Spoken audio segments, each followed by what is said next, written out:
नमस्कार, राम साहब, मैं रेणुका चौधरी और आप देख रहे हैं द इंडिया मूव्स। केरल विधानसभा चुनाव 2026 को लेकर हलचल तेज है। अब सवाल उठ रहा है कि क्या केरल चुनाव सचमुच त्रिकोणीय मुकाबला बन जाएगा तो तस्वीर कैसी होगी।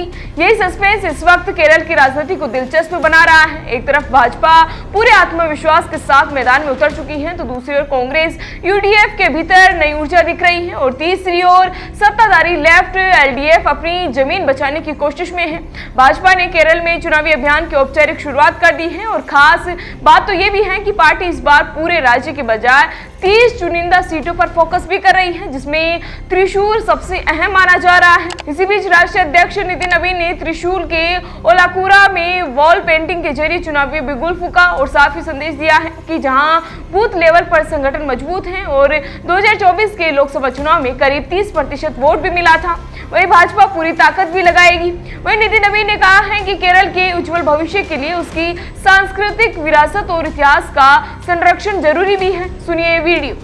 कई ऐसे सेगमेंट हैं जिसका लाभ सीधे वहां के लोगों को मिलता है और ऐसे राज्य जिसके पास ये सब कुछ है, अगर वहां पर ये चीजें डिक्लाइनिंग मोड में है तो निश्चित रूप से उस राज्य के प्रति सबकी चिंता होना स्वाभाविक है।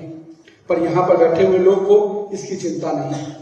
एक कहते हैं कि मुझे इनके साथ जाना है, लेकिन हम स्पष्ट हैं कि हम केरल के सांस्कृतिक विरासत को भी बचाएंगे और विकसित केरल भी बनाएंगे। इसके लिए हमारी संकल्प प्रतिबद्धता के साथ। वही पार्टी की रणनीति यही नहीं है कि तुरंत सत्ता मिल जाए, जबकि इस चुनाव में 30% वोट शेयर हासिल कर खुद को केरल की राजनीति में सीरियस विकल्प के तौर पर स्थापित भी किया जाएगा, ताकि अगले चुनाव में सत्ता की लड़ाई निर्णायक भी हो सके। अब जानकारों का कहना है कि चुनावी मुद्दों की बात करें तो भाजपा फिर से सबरीमला को केंद्र में लाने की तैयारी में है। वही नितिन नवीन ने श्रृंगेरी मठ के दौरे के बाद कहा कि भाजपा सबरीमला में न्याय की लड़ाई लड़ेगी। साथ ही मंदिर में सोना चोरी और मुस्लिम तुष्टीकरण जैसे मुद्दों को उठाकर पार्टी हिंदू वोटरों के तुष्टीकरण की कोशिश कर रही है, जबकि रणनीतिक तौर पर 18 से 20% ईसाई आबादी के बड़े हिस्से को भी अपने साथ जोड़ने का लक्ष्य है। त्रिशूल में कार्यकर्ताओं से मुलाकात के दौरान नितिन नवीन ने दावा किया है कि आने वाले विधानसभा चुनाव में एनडीए इतिहास भी रचेगा। वही भाजपा ने साफ तौर पर 30 सीटों पर जीत का लक्ष्य रखा है और स्विंग वोटरों को साधने के लिए विकास और पहचान से जुड़े मुद्दों का मिश्रण तैयार भी किया है। तो दूसरी ओर कांग्रेस और शशि थरूर के बीच हुआ पैचअप सामने आता है।